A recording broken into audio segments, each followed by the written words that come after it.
मैं आपके पास लेकर आया हूं। ये एफआईआर की प्रति है और उस एफआईआर की प्रति में पूरी तरह से जमीन किसकी है, किसके नाम पर जमीन रजिस्टर्ड है, ये सारे कागजात आप देख सकते हैं। ये एफआईआर की प्रति में, इस एफआईआर की प्रति में एक सीजर मेमो होता है, चार्जशीट होती है।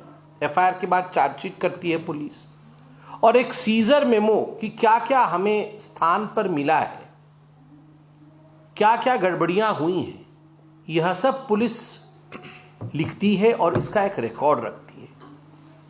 और आज जो स्टिंग ऑपरेशन मैं आपको दिखाने वाला हूं, उस स्टिंग ऑपरेशन में आपको देख के हैरानी होगी कि सोमनाथ भारती जो विधायक है उस इलाके के, वो बेजा फायदा उठाने की कोशिश कर रहे हैं, नाजायज फायदा उठाने की कोशिश कर रहे हैं अपने विधायक होने का।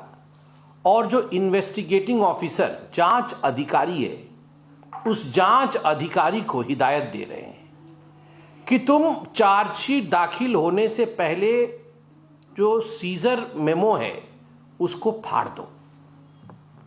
तो ऑफिसर बोलता है ये तो ठीक नहीं होगा, मैं कैसे फाड़ दूं? ना मैं बोल रहा हूं तुम फाड़ दो।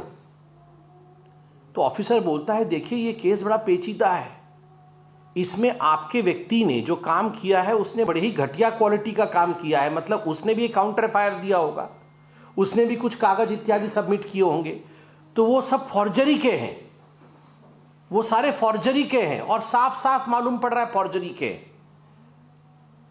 तो अरविंद केजरीवाल जी के मित्र सोमनाथ भारती कह रहे हैं तुम इतना लॉजिक क्यों लगा, आप तो लॉजिक में जा रहे हो। तो पुलिस अधिकारी कहता है अरे लॉजिक से तो काम करूंगा, अब लॉजिक को तो छोड़ नहीं सकता हूं।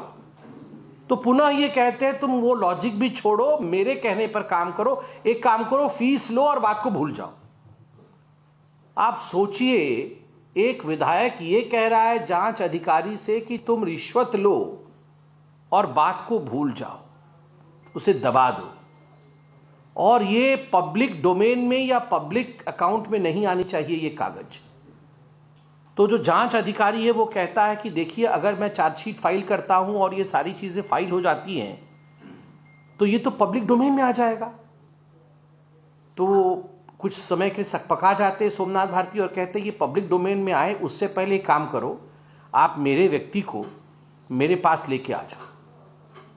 तो जांच अधिकारी कहता है कि वो आपका जो मित्र है वो तो मुझे धमका रहा है कि अपनी आयोगिरी की तरह करो, ज्यादा सियाना मत बनो, तुम आयोग की तरह बिहेव करो।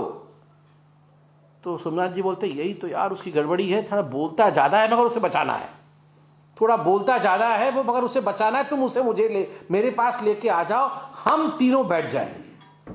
3 यार, उनका तो खैर सब कुछ 3 यार वो बैठेंगे, शराब घोटाला भी किया है। हम तीनों बैठ जाएंगे और फिर आपस में बात करके इसको सलटा देंगे और कागज भी फाड़ देंगे। तो आयोग फिर बोलता है कागज तो नहीं फाड़ सकते, कागज फटेगा तो सारा इल्जाम मेरे पे आएगा कि जो भी गैर कानूनी हुआ है ये सोमनाथ भारती के कहने पर पैसे लेकर मैंने फाड़ा है, कागज तो नहीं फट सकता है, नहीं तो आरोपी मैं हो जाऊंगा।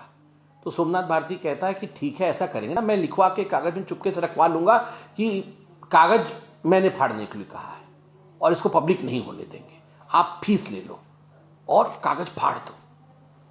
तो आप सोचिए इस प्रकार का एक जघन्य अपराध, इसमें केवल मैं आपको अभी आवाज सुनाऊंगा, इसकी वीडियो भी है, हम थोड़ी देर के बाद इसकी वीडियो को भी जारी करेंगे सोशल मीडिया में ताकि आप देख सके कि वीडियो में भी किस प्रकार से वो होता है ना कि डकैत घर में डाका पड़ गया, तो यही हुआ है। ये लोग सब कहते थे कि सारा कुछ आप लोग स्टिंग बना देना, सब स्टिंग बना के लाके हमको दिखा देना, अब डकैत के घर में डाका पड़ गया है। जब ये सारी चीजें डिस्कशन हो रही थी, ये कोई टेलीफोन कॉल नहीं है, ये अगल बगल में बैठ के बात कर रहे थे, तो किसी ने अपने जेब में लगा रखा होगा, पूरा रिकॉर्डिंग हो गया है और दूर से कोई एक रिकॉर्डिंग भी कर रहा है, वो भी रिकॉर्डिंग हो गई है कि सोमनाथ भारती और आयु बैठे हुए बगल बगल में और ये सोमनाथ भारती आयु को ये कह रहा है। तो डकैत के घर में डाका पड़ गया, स्टिंगर के घर में स्टिंग हो गया है। अब हम उस स्टिंग के हिस्से को आपको दिखाने वाले हैं और किस प्रकार से वो स्टिंग का हिस्सा दिखाएंगे, उससे पहले 2-3 बातें और भी बता दूं, और किस प्रकार से ये भ्रष्टाचारी आम आदमी पार्टी हर क्षेत्र में भ्रष्टाचार कर रही थी, ये बात स्पष्ट होगा। मगर स्टिंग दिखाने से पहले अभी जब मैं यहां आ रहा था तो ये महाठग अरविंद केजरीवाल पता नहीं कैसे कैसे आवाज निकालते हैं, एकदम जैसे कि एकदम दुख दर्द भरी आवाज, वैसी आवाज निकाल करके अपील कर रहे थे कि सावधान, कोई स्याही मत लगा लेना, वो पैसा देंगे और तुम्हारी स्याही लगा देंगे, तुम बिल्कुल मत लगाना स्याही, पैसे ले लेना, स्याही मत लगाना। अरे महाठग, यही सब आप करते हो। ये स्याही लगाने का काम, नकली तरीके से वोट बनाना, किस प्रकार से डबल वोटिंग करा देना, किस प्रकार से भ्रष्टाचार करा, किस डिपार्टमेंट को छोड़ा है भैया तुमने? हर डिपार्टमेंट में तुमने भ्रष्टाचार किया है, हर डिपार्टमेंट में,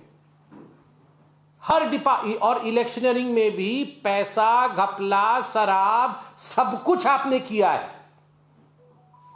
उल्टा चोर कोतवाल को डांटे, बोल रहे हो पैसा ले लेना, इंक मत लगाना।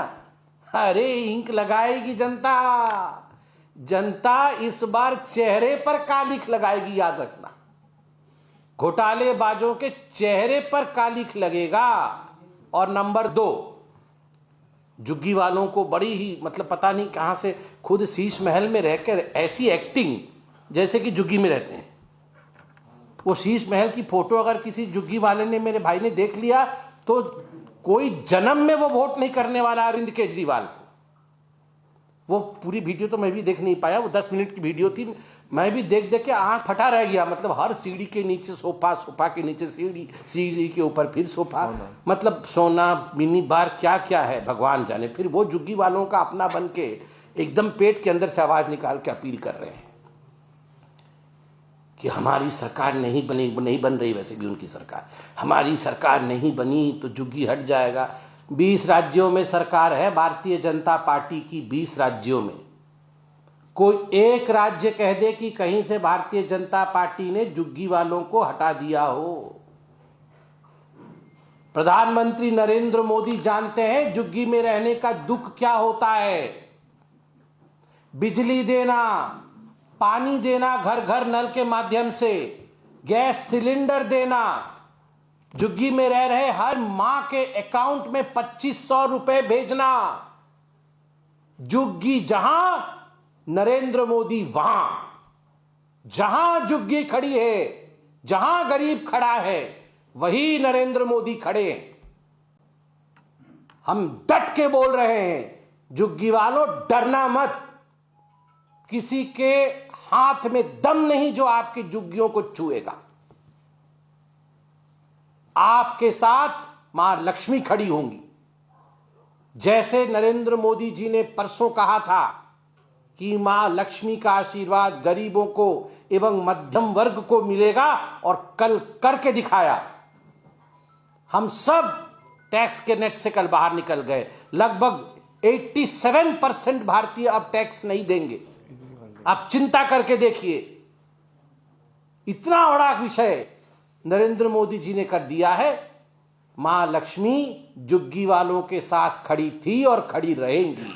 हमेशा मां गरीबों की मदद करती है, और नरेंद्र मोदी जी ने कहा है, इसलिए केजरीवाल जी आप हार रहे हैं। मैं आंखों से आंख मिला करके नई दिल्ली की सीट का नजारा देखते हुए आपको कह रहा हूं, आप हार रहे हैं। और ये हार की झुंझलाहट है जो आप इस प्रकार गाली भी दे रहे हैं। अभी मैं देख रहा था, वो हमारे माननीय गृह मंत्री जी को पागल बता रहे थे। कैसे कैसे शब्दों का प्रयोग आपने कभी सुना हमारे गृह मंत्री जी अरविंद केजरीवाल जी के लिए इस प्रकार के भाषा का प्रयोग करते हुए? ये पागल बता रहे गृह मंत्री। अरे भैया, आर्टिकल 370 हटाने वाला वो पागल है।